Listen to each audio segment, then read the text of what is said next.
Hi, and welcome to Screens and Focus podcast, where we share and connect as we spotlight our favorite shows and movies. I'm Diana. And I'm Brooke. And this is episode 99. Today we're going to be talking about Fear the Walking Dead Season 6, Episode 7, the mid-season finale, and The Walking Dead World Beyond, Season 1, Episodes 8, 9, and 10, the finale, along with other shows and movies we've been watching. But before we dive in, I want to know how you are doing today, Brooke. I'm doing fabulous. I've had a really good day. I've been working, and now I'm here hanging out with you remotely. So I love it. This is the perfect ending.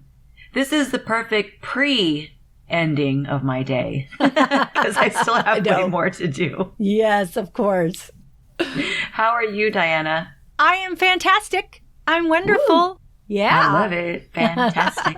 I'm really excited to dig in and talk about these finales. I know. I'm excited, but I'm all at the same time a little bit, I'm thinking this Sunday, what am I going to do with myself? There's no Walking Dead. But, I may rewatch the Game of Thrones. So I've been wanting to do that too. Yeah. So I think I might be doing that. Yes. I'm so excited for that. Oh, that sounds fun. Yes. And we have our 100th episode coming up next. Wow. That's amazing. I love that number, and I love that we are at 100 together. Yes. That is cool. That is so cool. We've done a lot of work. And we watched a lot of TV and movies. And so I'm so excited about our topic. I am too. Yes. Yay! That's just incredible. I'm just blown away. Blown away. Such a fun project to be working on with you. Yeah. As I with you. Thank you. So, in watching Fear the Walking Dead, I was thinking how Ed, the taxidermist, was doing something that his father had done and he wasn't thrilled with at first. So it made me start thinking about activities that maybe you didn't like, in your childhood. So our question of the day is, and I'm going to pose this to you, Brooke, was there an activity that your parents had you do that you hated as a kid, but now you value as an adult? Oh, yeah. It's funny because I think about this all the time, and it's mainly because of my pure obsession for antiques and vintage goods. Uh-huh. And my mom, she used to drag us around to stores, like home goods stores. Like we would go to little cozy downtown communities where there's a lot of thrift shops and antique stores. And I didn't particularly like doing that back then. Gosh, to like steer my mom away from the Macy's home kitchen department was like, we just wanted to get to Woolworths and the game store and like, do the fun stores in the arcade. But she would get stuck in the home department of the department stores, and we go to antique stores. And now I'm starting a business, a small boutique of vintage and antique items. And I'm like, amazing. Yeah, that is amazing. Yeah. And as much fun that it probably was when I was younger, we would find things to do in those stores. Like she'd take us to Ethan Allen, and my brother and I, we would go to the kids department and like go hang out in the bunk beds at Ethan Allen and like dream of, oh, this is my room. No, that's my room. I love that. Yeah. I love that. That's awesome. And I have those memories very, very vividly, very vivid memories of those times. And so who would have thought that I would be that person who loves antiques and vintage items as an adult? Yeah. So what about you? Was there things that your parents had you do or brought you along doing and you just didn't want to do? Or Yes. And now you enjoy them? Yes. I'm sure there's a lot, right? Because as a child, you only want to go have fun and do other things. But I don't know if it's because of the season that we're in right now, but it is actually making tamales. Oh. So my parents would have us, help out and just make the tamales with the masa and the leaves or the husks. And, oh God, I hated it. I hated it so much.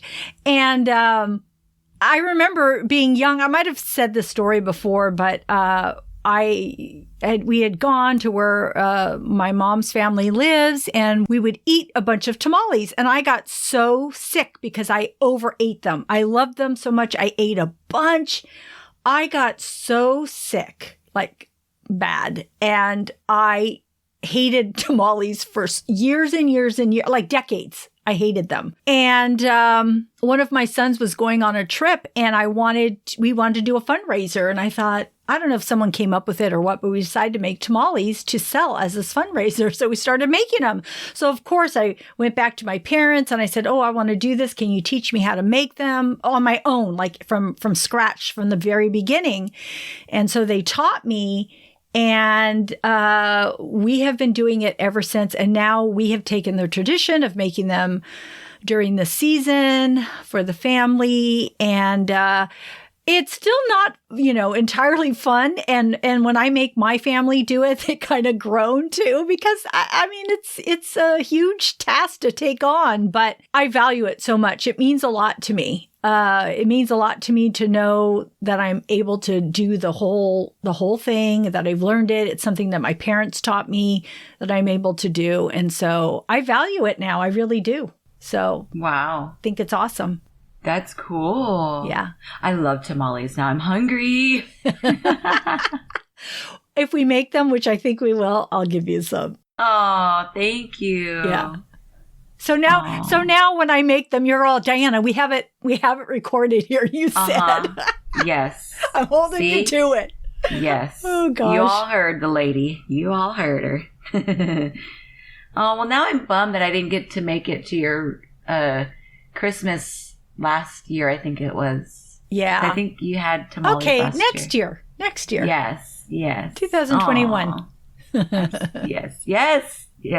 Next year is going to be the year. Yeah. So I'm excited for that. And I'm excited for our 100th. And I'm excited for tamales. Thank you, Diana. You're welcome, Brooke. Friends out there, let us know what you think. Was there an activity that your parents had you do that you hated as a kid, but now value as an adult? You can leave us a comment on our Twitter at @in_screens or at our Screens in Focus Facebook page. You can also follow us on our Instagram and subscribe to our website and our YouTube channel. The link is in our show notes. Diana. Yes. What were your overall thoughts on episode 7, Damage from the Inside, Fear the Walking Dead? Oh, wow. Okay, so this season of Fear the Walking Dead has continued to surprise me with the quiet surprise attack on the Lawton Rangers, and then the Frankenstein Walkers, and Alicia's stand against important people in her life, and the revelation of where Grace has been.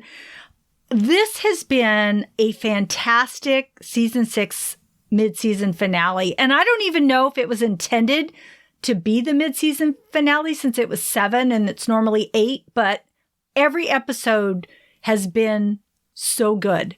And so I have loved it so much. And I did hear that they have started filming Fear the Walking Dead for the next half. So I'm excited about that. Wow. So tell me, what were your overall thoughts on this season finale or mid-season finale? Yes. Well, I'm just really thankful for what this show is bringing. I mean, they are bringing it. Okay. This was so good.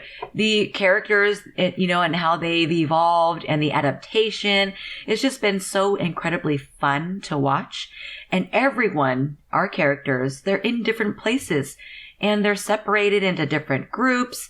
Virginia, she's been such a mystery, and I was proud of the writing and the directing. Yeah. All of this season has just been so entertaining. I loved it. Yeah.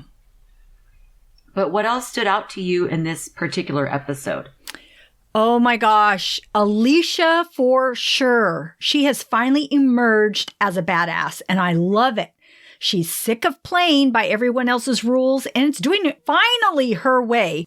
I find her to be so brave, smart, resourceful, and it reminded me of her mother, Madison. So after Dakota goes missing while in Strand's care, he sends Alicia and Charlie on search and rescue mission. And after finding her, Alicia makes secret walkie-talkie contact with Ginny and makes a deal that if she delivers Dakota to the safe house, then Ginny will grant Charlie and Alicia's freedom. And Ginny accepts this. Have you noticed that Ginny really is making deals with a bunch of people? I find that very interesting in itself. You know, she's always wheeling and dealing with these people. I wonder what she'll keep, if she'll keep these, just like she did with June, making that deal with her about the hospital. I wonder if she'll follow through. So it makes me wonder. But Alicia's plan is to make it back to the stadium, which is all very interesting because that's where she last saw her mother. And I'm thinking, is this an Easter egg? What are they giving us here? Why would she mention the stadium? And it could be that I've read that it could be because they want to keep it in the audience, the fans' minds, that the stadium isn't that far. Like someone that was there, like Madison, could find her way to where, our group is at. So I just find that so interesting and fun. And I also find it interesting how protective she is of Charlie. That's true. I'm sorry. I got stuck thinking about the stadium and Madison possibly. I started reenacting or directing my own film in my mind as you were talking. Yes, I love it. I love it. It's at work. I love when that happens. And yes, that she's implanting this in our brains that there's a possibility. It just threw me for a loop, and I don't read the projections or anything. So in my mind, I was already kind of feeling the sense of Madison and just how Alicia has evolved.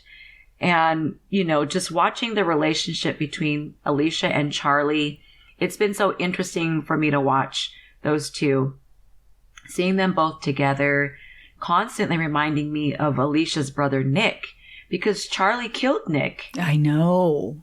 And so to see them interacting, I got stuck on their relationship. Just completely stuck, especially that one episode with the molasses factory and how, it had been a while since we've seen them two together. And so now that Charlie and Alicia are together, it turned out that Alicia was training Charlie to killing walkers to get her ready for that journey to the stadium. I believe that's what she said, in this episode. Yeah. So, it totally makes sense that I see their relationship building. And, Charlie seems to have learned more than just killing walkers. She's also strategically inclined to protect Alicia when she was inside looking for Dakota. And Charlie was so brave that she drugged Ed while he was asleep so that she could help Alicia and Dakota escape. I was just so thrilled to see her so brave. And I don't want to say paying debt to Alicia, but it's almost like in The Walking Dead, Tara and Glenn, Tara felt that she owed Glenn her life because of what happened with the governor and their group in that war that they had. So I feel like a very similar feel with the two of them where they just are there for each other for certain reasons, for sure. Yeah. But I loved this. I loved to see them. I loved it. I loved this episode. Yeah. What else did you notice? Well, after Ed sacrifices himself to the Frankenwalkers, and we see a headlight diversion and realize it's Morgan. And Alicia is both shocked and thrilled to see him alive. And she asks a billion questions, which I love because I would want to know all the details too. And we find out that he alone was the attack on the Lawton Rangers, which makes sense because there was no gunfire heard. And because we kept saying, God, how did Strand, even though Strand was off on a horse with that other ranger, how did they not hear it? They just rode back and see that all the Lawton Rangers are dead on the ground and then, reanimating into walkers. And so we wondered, like, how did they not hear the gunfire? But it just totally made sense because Morgan was using his new weapon and just either cutting them up or stabbing them or however he did it. But I thought that was kind of cool that it was him. Yeah, that was a good intro for them to see Morgan. I loved it. Yeah. And so the next day, she keeps on with the questions and finds out that Morgan has a place for all of them and wants to trade Dakota for their people with Ginny. But Alicia realizes using Dakota is a bad idea and that they want to save Dakota. Of course, this is through, Charlie in her ear, saying, you're not going to do this, are you, Alicia? So I think that really made her rethink her decision. But then Alicia and Morgan begin to argue, and then she makes a stand against him and tells him that they are going their own way. And it's funny, but last episode, I was so much on Morgan's side and against what Dwight was trying to do. And in this episode, I'm against what Morgan's choice. And so thankfully, she's convinced him. And he says that this doesn't work unless it's all of them, and says Dakota is welcome. And I was like, oh my God, thank God, because I just didn't want there to be more friction. So I know. I was sad that they were arguing. Yes. And I was afraid that they weren't going to be able to work it out. But the fact that they did, and just the look and the emotion, oh my gosh, Morgan, he did such a good job in that scene. They both did. And I could feel Morgan's emotion. Yeah. And he was like, hold on. Okay, I don't mean this. You could tell he was sincere. It was hard. And, he killed all those people, the Rangers. Yeah. And that was surprising to Alicia. And so, and that was surprising to me too. Yeah. Yeah, right? Especially yeah, for Morgan, I didn't right? expect, I did not even think that it was Morgan. I thought it was that weirdo Ed, the taxidermist.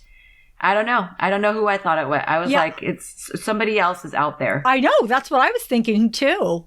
And Dakota didn't know who it was. She crashed the vehicle. So I guess, that was a trip. I realized like how determined Morgan is in finding Grace and all the rest of the people. So that was intense. That was a very intense episode or scene right there. Yeah. Them two arguing. And so taxidermist Ed, that was so creepy when he was like performing those experiments on those walkers. And it was like straight from like Saw or something, the movie, and it was just creeping me out. Like, and the fact that he was doing that to make them appear scarier, to keep the people away. And gosh, if I walked into a place and saw someone performing a procedure like that, I would think to myself that might be the last thing that I ever saw until my death. I know, right? I know, it was scary. It was scary. Weird. It was warped. Yes. So then when she was upstairs and then he disappeared, and then, he stabbed her in the neck with the antidote or whatever the medicine was. That scared me for her. And she was tied up. Too. I was so creeped out. And I don't think we've ever seen anything like that in The Walking Dead, not even in that setting. So that was very scary. And the antlers and the fur. And it was like the Thriller night, the Michael Jackson like Thriller night, and and like them busting through the house like the Night of the Living Dead, breaking the doors down, and just that was so cool. Yes. But when Ed, the taxidermist, I just love that word, taxidermist, so I'm going to keep saying it. He comes clean about what happened to his family and how full of guilt he is. I was sad for him and how he lost his family, due to his, I guess, negligence. I mean, he really felt that it was his fault. And, however, he basically tried to keep them, the girls there to keep them safe. But the way that he was going about it was just all wrong. It was like, he was a creepy person. Yes. But he had reason. It was not being translated well.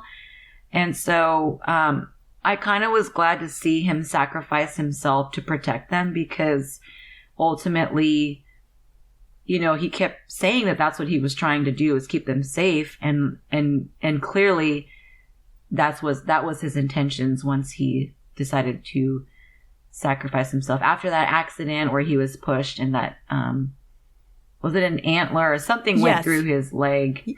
Yeah. An antler, of course. Yes. So, a normal thing around your living room, right? Yeah. An antler. Yeah. So it was just good to see that that's truly what he was trying to do, because I kept thinking, no, he's going to perform a thing on you. You're going to become an antler walker next. Exactly. Yes. Kill him, Yes. And then how sweet Dakota was with Alicia. It's not your fault. Yeah. You didn't do it on purpose. Because she felt remorse for Ed being stuck like that. Yeah. But you know what? Good job, Alicia, for your strength and ability. And so that was an incredible scene as well. Very proud to have watched that. Yeah. But Diana, do you have any other thoughts about this episode? Yeah. I'm just thinking about everything you just said, and that those three women, really work together, and they have each other's backs. And I just love that too. That's really awesome.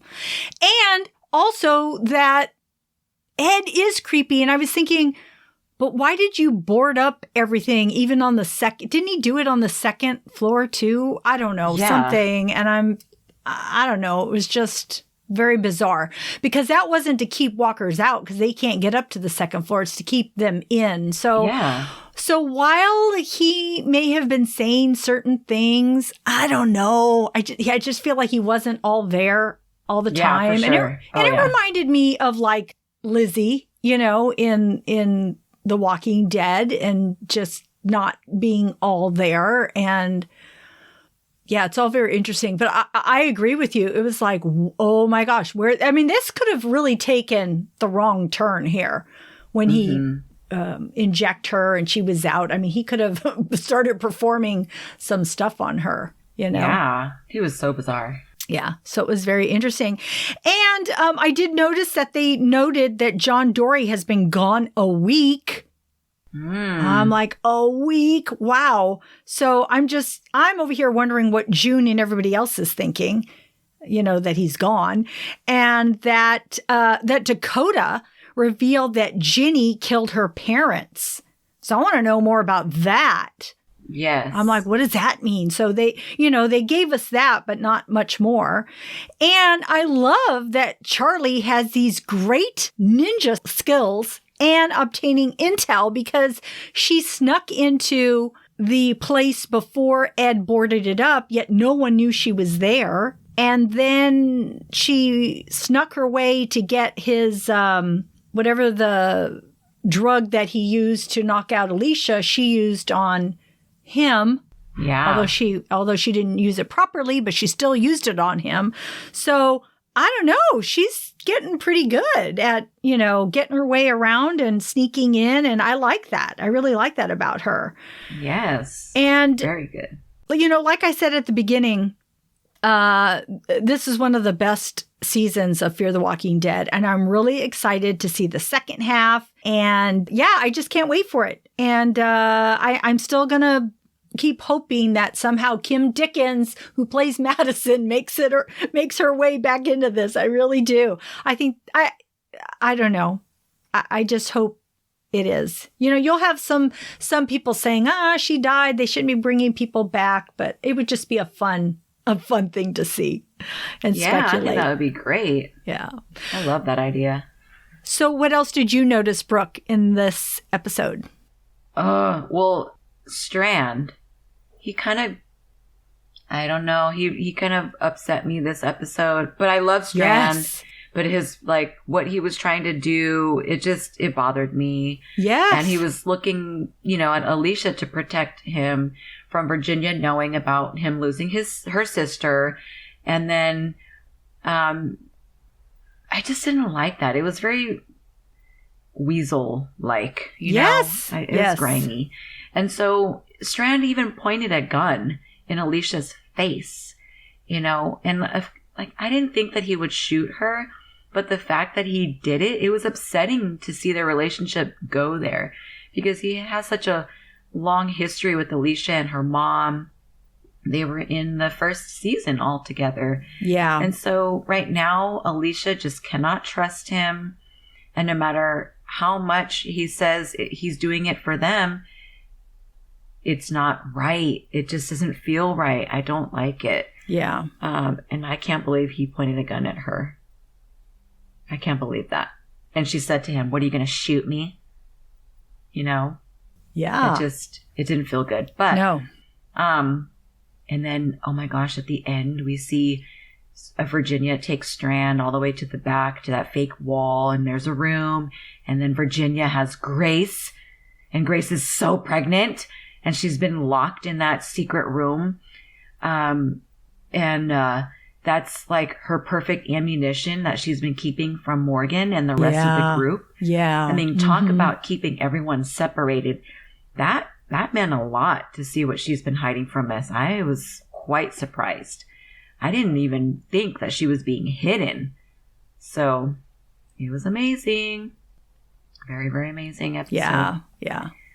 So if you could give an award to your favorite character, quote, or moment, who or what would you give your award to? I would give mine to Alicia. I love that she isn't afraid to confront Ed, Ginny, Morgan, Strand, all of them in this episode. She's fearless, and I just love it. She stands her ground, against Morgan and then Strand, which was shocking. And I was surprised that he pulled his weapon out like you had mentioned. And then they pulled theirs. I loved it. Right back at him. Yes. And he's like, oh, okay. It was really surprising, but I loved it so much. I loved it because it creates the tension within our own group, so. There is that. And there's still people out there because of the oil factory. When Alicia had asked Morgan, "Was that you?" And he said, "No, that wasn't me." So there's still people out there. Right. So, Brooke, tell me, who would you give your award to? What was your favorite, quote, character or moment? I give my award to Charlie and Alicia. I really felt the relationship between those two. This episode was so powerful. I just think that they're a great duo, and now they're a trio, and they're women, and they're strong, and I'm happy to see them getting closer and looking out for each other in like that nurturing sort of way. And quite frankly, Alicia reminded me of her mother, and it's just perfect. I just think that something big is coming. Yeah. So I'm very proud of them too. Yeah. Yeah. That's funny that we both feel that, right? I'm like, we both feel it. So the force is strong with us. It is. I love it. So, yes, and that wraps our segment of the Fear the Walking Dead universe. And we're moving forward to The Walking Dead, The World Beyond, Season 1, Episode 8, 9, and 10. So exciting to see this season or this series progress. I mean, it was quite amazing. What did you think about this episode 8? The sky is a graveyard. So, oh my gosh, we find out that Huck is a mole and her mother is Lieutenant Colonel Kublik. So that was shocking. And then poor Silas, even though it appeared he had murdered Tony and possibly Percy, I was feeling his innocence even at the beginning of this episode. They delve into his backstory, and I found it so heartbreaking. I mean, it had the good, the bad, and the ugly. The relationship with his father felt very realistic. I mean, one minute the dad is bonding with his son over music, and then he flips after drinking and becomes very abusive.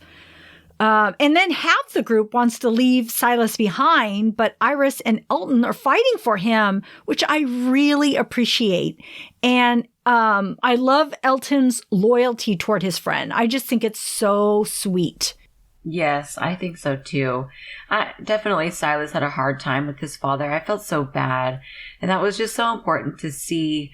And just to understand Silas, but also to understand how some families are really suffering and how much support they need in those times. I mean, you may not ever know that somebody's going through that behind closed doors. And yes, I agree that Elton was such a good friend. And Elton was that support and trusting family member that Silas needed badly, so very badly.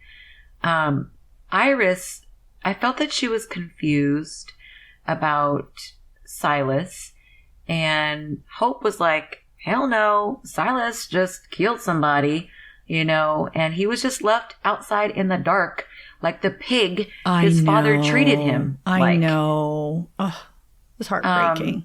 We're watching that episode, and Dominic's like, what's a pig? I'm like, a pig is an animal that, like, because his father called Silas a pig. Yeah. And so Dominic did not understand that reference to when you call that to a person. And I'm like, well, like, tell me what a pig is. That's what he's calling his son, And that's how they treated him that night that they suspected that he killed those people. So I felt bad that they treated him that way. And that message was awful. But it was an amazing message that we were told, because it's, like my son, he didn't understand until he saw that. Like, he'd never seen something like that before. Right. And so it was just so emotional that, because we saw it in The Walking Dead with Carol and her husband. I think his name was Ed. Oh. Right? Yeah. And so it's been, and like Daryl, he had an abusive father. Yes. So it's interesting to see backstories and the fact that Silas is a youth. He's a child. Yeah, I love backstories. I love them. They fill so much stuff in. I just love it. Well, this whole season has been built on backstories, which is amazing. Yeah. Because you really think about, like, one of the biggest reasons why I like this show is because these kids are growing up in a zombie apocalypse, and we get to see when it started and how they've evolved. Yeah. And I just think that's part of why I really love this show. Yeah. So we see Hope also confess to Elton about what happened the night the sky fell. Mm-hmm. She confessed to him about killing his mother. And she expressed this because she didn't want him searching for someone or something that isn't there anymore. I know. So sad. It was very emotional to see to see that. Yes. That just made him sick to his stomach. It did. And at some point, he like tears up the manuscript that he was finishing for his mother. Mm-hmm. So I feel so bad. But in episode 9, The Deepest Cut, what were your overall thoughts? I thought it was so great to see so much of Elton in this episode with his search for Silas and his quest to save Percy. I thought it was so great. I liked the hallucinations. It was a great way to add to the story. I was first like, wait, what? It took me a minute. I'm like, wait, Percy got up so fast from being hurt. And then I realized, oh, wait, he's still on the ground. I'm like, that's not really Percy. That's a figment of Elton's imagination.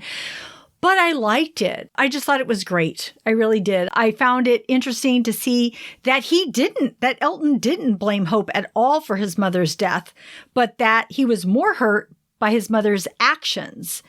So, and like you said, he tears up the manuscript, but then he's feeling guilty about it and starts to go pick it up because he's like, no. When he was doing it, my heart was breaking because I was thinking, oh my God, you're going to want that. You're going to want that. So it was interesting to see him go try and pick up the pieces, which I really appreciated. And I am starting to Elton is starting to come at me as like one of my favorite characters now. I'm like, oh, I really like you, Elton. You're a cool dude. So, and that he was, trying to help Silas. And in this episode, we see that Silas's name was cleared. And we finally get to meet who Will is. So that was kind of cool, finally seeing him. And I like how they revealed it to us where, Felix and Will didn't really, get along at the very beginning. And then all of a sudden you see that they're a couple. So I found that very, very interesting. What were your thoughts on this episode? Now, this episode tied into 9 and 10 were shown back to back, so they're kind of tied together. Yeah, it was like episodes. Very blended. And based on Elton, this episode was, surrounded on, like, we've been waiting for this moment, and I knew eventually he'd find out about Hope and his mother, and I think Elton really needed that experience with Percy. It was like a cleanse for him. And we even see him clearing walkers with Silas's wrench, dagger tool, weapon. Yes. Uh-huh. And I thought that was interesting because that was the very first time that I had ever seen Elton get dirty. And it was like walker guts all over his suit. And, his dedication to human life. And determination. Like, it just was so symbolic. And I think that he really needed that. I think a lot of these kids living in this world really have the chance on this exploration to see what it's really like out there. Because they had civilization behind their walls. And I think that was amazing too. But there's also that sense of the real world, and this is the real world that they're living in. So they're badass now. They have done so much, and so much weight removed from Elton's shoulders and Silas' shoulders because they're no longer sheltered. This was so good for them. I appreciate their trip. At their journey. Yeah. And so I thought it was a very good episode. Very, very well done. And to see Silas and Elton reunite, I felt so bad for Silas just sitting there in that warehouse. He looked hungry or lonely. And what is he going to do? He's just sitting there. And then he sees Elton at a distance and he's like, oh, what? I love that when they reunited. He's like, look what I found. Uh-huh. You're clear. Your name is clear. Yeah. So I thought that was really good to see them. And tying into episode 10, In This Life. What do you think? Oh my gosh. Okay, so we get to see this fight between Huck and Felix because Felix and Iris, figure out that room that Huck was trying to keep him out of has all this medicine, has all this, all these things they could have used, stuff to help his leg. I can't even remember everything it had in it, but it had a lot of stuff.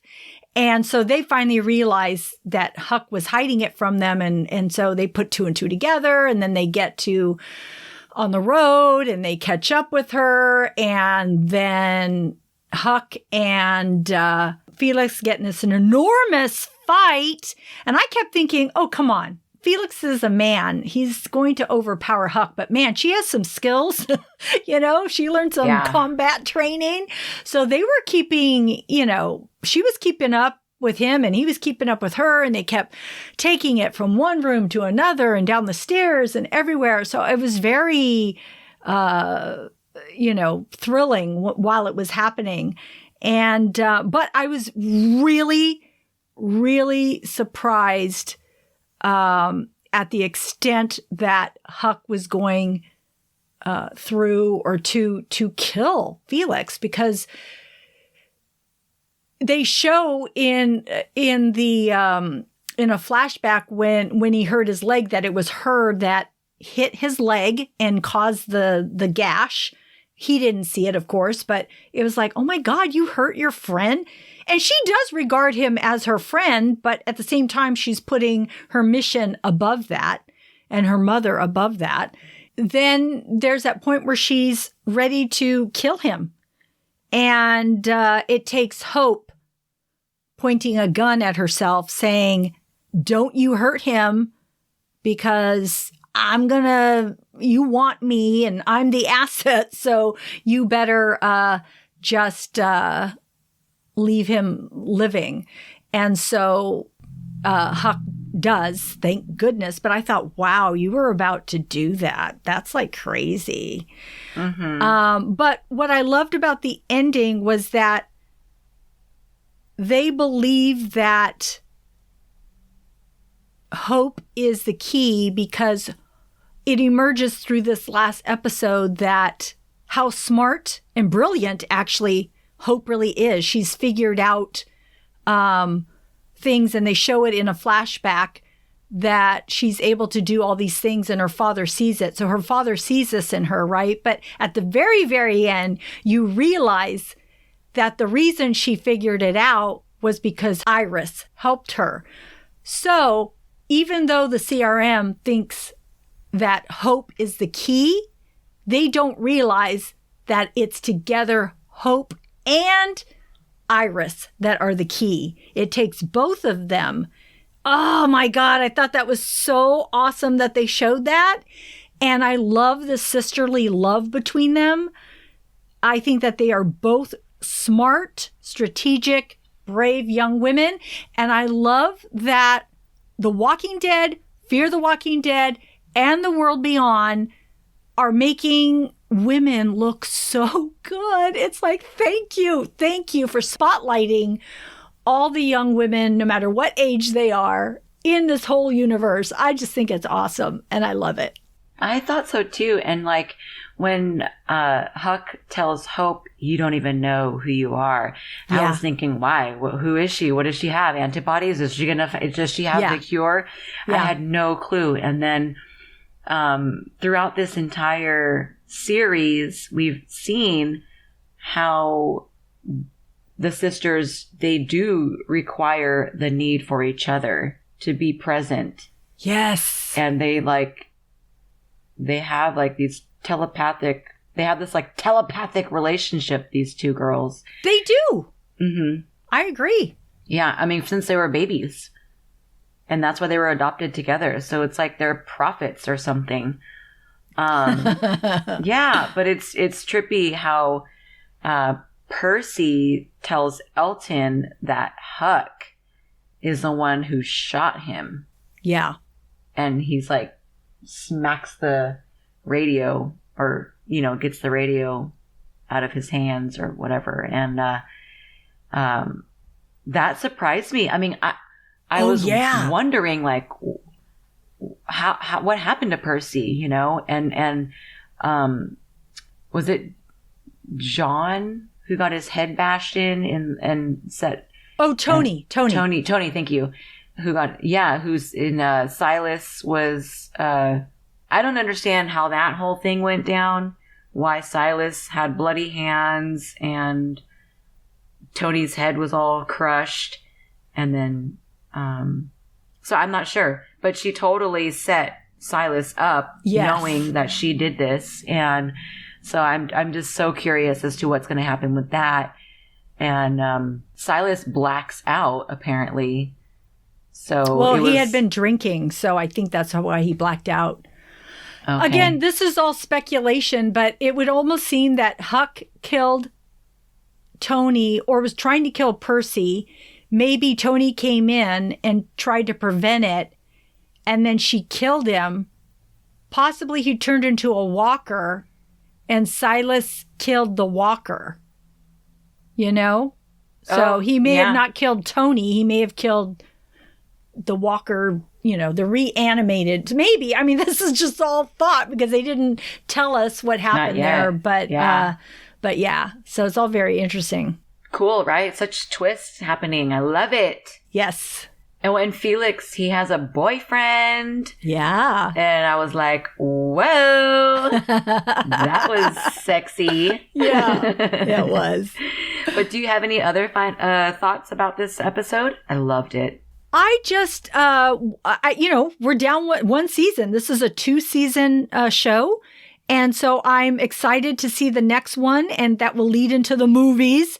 I'm just so excited to see this world that Rick Grimes has been surrounded by and what the CRM has been up to and what this researcher is hiding from Dr. Bennett, because that's all very interesting too, right? I mean, I'm not sure what they're going to do with the doctor. So, and then who is this group that Will is with, right? Because Will comes up with people and he sees Felix. So I have so many questions, and I love it when we see an ending, but then we also see all these new things that we're questioning. So I just think that that's really awesome. So I'm really pleasantly surprised by this series. The first half, I was like, okay, I'm sticking with it. But I think the latter half of the season really kicked it into gear. So I'm really happy about it. Brooke, do you have any final thoughts on World Beyond? Yes, I totally appreciate the creative writing and the kids growing up in the zombie apocalypse. You know, we've seen how the people are adapting and realizing that they are adapting to this world specifically. And we've seen many moments where the kids have realized their lives are different than the previous world, and they don't have certain life experiences like prom and yearbooks and things like that, which seem very nostalgic, you know, and I can't imagine life without that, even though we've, you know, a lot of our youth in 2020 have experienced that, but I don't want it to ever be the past where it's like in the zombie apocalypse, how these kids are living. So they're like realizing that they don't have, like they don't have these experiences. So it just, I feel like it's very interesting to see kids growing up without that completely, you know? Yeah. And their reaction when they realize that it's interesting. Oh, it's cool the way that they're filming this show. I love that there's youth involved. You know, I mean, it's just a different vision, and I love it. I just love the show. It's so good. So I can appreciate it. We'll have to wait for the next season. That was it. We're done with The World Beyond for now. Yeah. I can't wait to find out what happens next. Yeah, me either. But yeah, now that we're all done with our zombie talk, maybe you're going to talk about more zombies. What else are you watching, Diana? No zombies, I don't think right now. Not right now. So I did finish The Undoing on HBO that has 6 episodes. It was very good. The last episode, I feel like it was a little rushed, but I will say overall, the whole show was very interesting and intriguing. It was a murder and a mystery. So, and it has Nicole Kidman. She's so awesome to look at. So if you like mysteries or, a crime and Nicole Kidman, then watch it. It's really good. As far as movies, I've watched several. One is Fighting with the Family. I watched this a few weeks back. It's on Prime. This was a fun movie. It's a British-American biographical film about an English wrestler, Paige, making her way up in WWE, and her brother, Zach Zodiac, who doesn't see the same success and resents her for it. Lena Headey from Game of Thrones is her mom, and dad is Nick Frost. He's hysterical. And then Dwayne Johnson appears in this film and is also a producer. So that was a good movie. It's a comedy drama. So, check that out. I saw Run on Hulu. This is with Sarah Paulson and Kira Allen. And it's about a homeschooled teen who has multiple illnesses and uses a wheelchair, but begins to suspect her mother has a dark secret. And Sarah Paulson is so good at being so bad. I'm like, holy crap, this woman she's just so good at it. So take a look at that. And then I watched Hillbilly Elegy on Netflix. This is a memoir. And Ron Howard directed this movie, and it's with Glenn Close and Amy Adams. This got panned by the critics, majorly panned, but I still wanted to watch it because I really like Ron Howard, and Glenn Close is phenomenal, and so is Amy Adams. So this movie's about a Yale law student who returns to his hometown in Ohio in the midst of an interview for a law clerk job. And after his mother's OD on heroin. So this movie is told in flashbacks, displaying the relationship he had with his unstable mother and his grandmother, and growing up, in financial deprivation and trying to break out of that cycle that his family has been living in. And I have to say the performances were really good. Wow. I mean, Glenn Close is awesome, and so is Amy Adams. So watch it at least for that. And that's what I've been watching. Oh, last night I watched The Happiest Season with Kristen Stewart, and that's a Christmas movie about her and her girlfriend go to her girlfriend's parents' house for Christmas, but her girlfriend hasn't come out to her family. So it's a movie about that whole dealing with that end of it. So it was a cute movie though. Aw, Gemma loves Kristen Stewart, by the way. Oh, because of Twilight. Yeah. Yes. Kristen Stewart is I don't know. There's something about Kristen Stewart. She kind of just draws you in. I mean, that's why she's a star, right? I mean, yeah. I tend to watch just because she might be in something. Have you seen all the Twilight movies? Yes. Uh-huh. I love them. Yeah. Yeah. So cool. Okay. I love Robert Pattinson too. I know. He's so cute. I think Gemma is team Edward. Yeah. Brooke, tell me, what have you been watching? Oh, good thing that you asked me, because I have actually sat down this week at night instead of working on my computer, and I've just been vegging there, just watching TV, and I'm like loving it. I eat my cereal. I just love it. Oh my God. What kind of cereal? Honey Bunches of Oats. Honey Bunches of Oats. I had to get a visual. Okay. Yes. In my little white bowl that only has a certain amount that I can hold in there. So I won't overeat. But wait, can I tell you one more thing? Tell me. I did watch again after Thanksgiving, Planes, Trains, and Automobiles, because you know how much I love that. That's so cute. I know. Yeah, I love that movie, and I watched it again. We watched it as our Saturday night movie and laughed and laughed.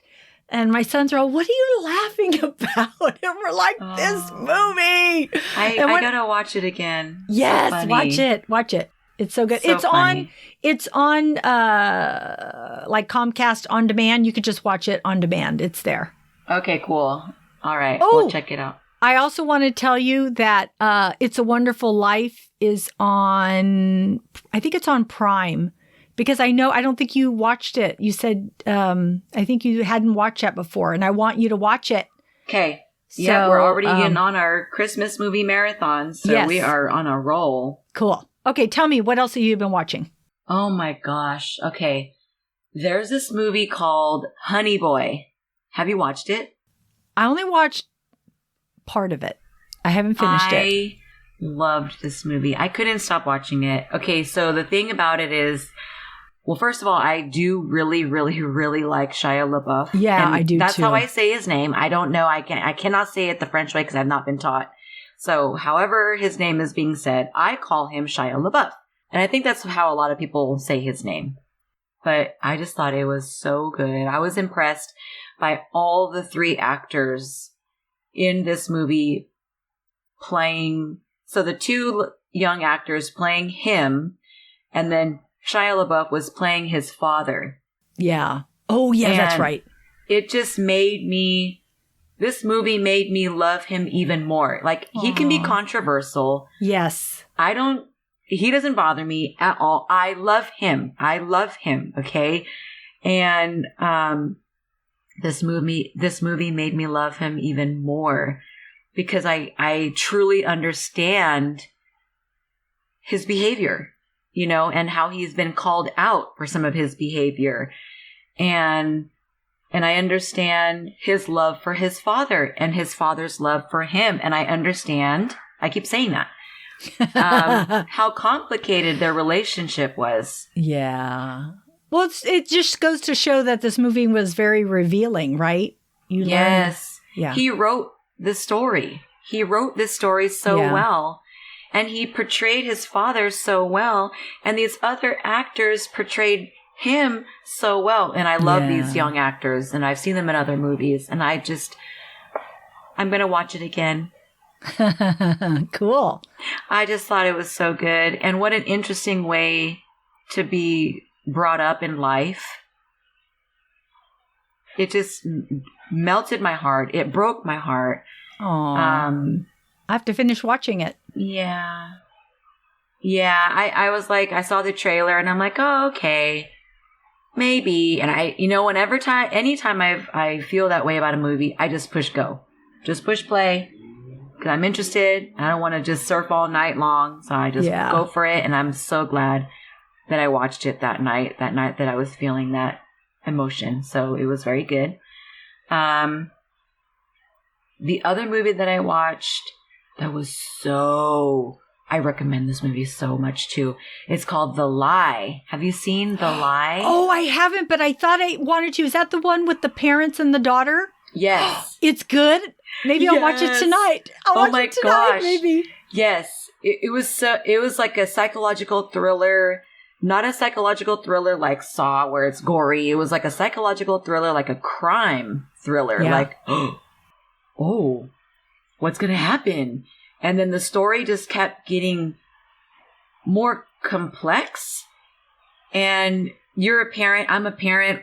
We know what it's like to be a teen. So you could put yourself in everybody's shoes. And you're like feeling all this stress and anxiety that these people are going through. And that's what made it a psychological thriller, And so I just thought it was so good. I've been recommending it for all sorts of people to watch. Like, just check it out. It was so trippy. I told the kids about it and they're like, what? And at the end of the movie, there was a twist and I didn't see that coming. So it was so good. Really good. So I highly recommend that. So then the third movie that I watched, it's called The Good Marriage. And that was a Stephen King novel. And yeah, it was good. It was like, I think it was released in I can't remember. It was like 2018 or 17, 13, 12. I don't even know. It was like, it's a few years old. But I liked it because this husband and wife had this beautiful marriage and they had these adult kids.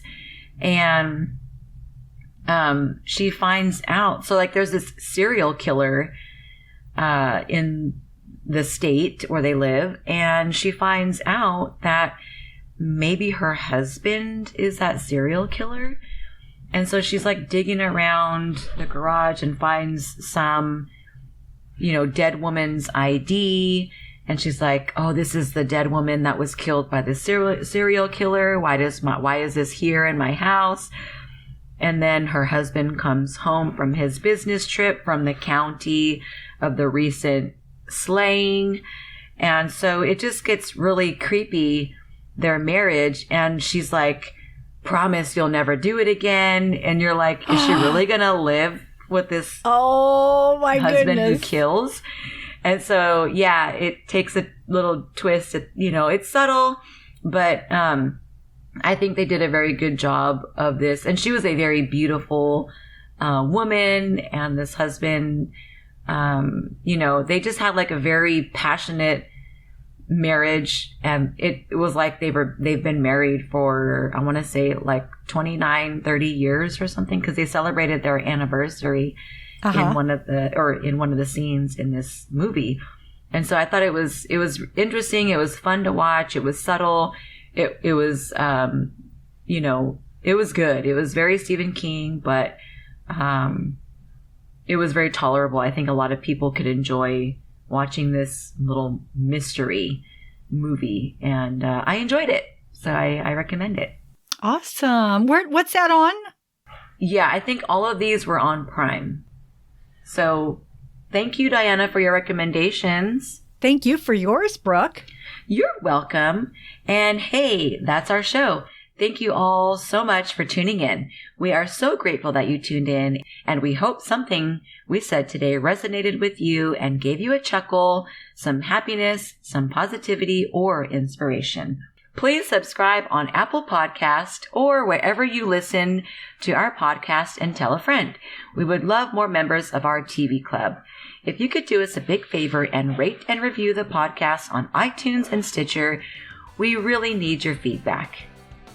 Yes, and we will be uploading a new episode in a couple of weeks. Next show will be our 100th episode. Woo woo! You can find our website listed in our show notes. See you next time. Bye.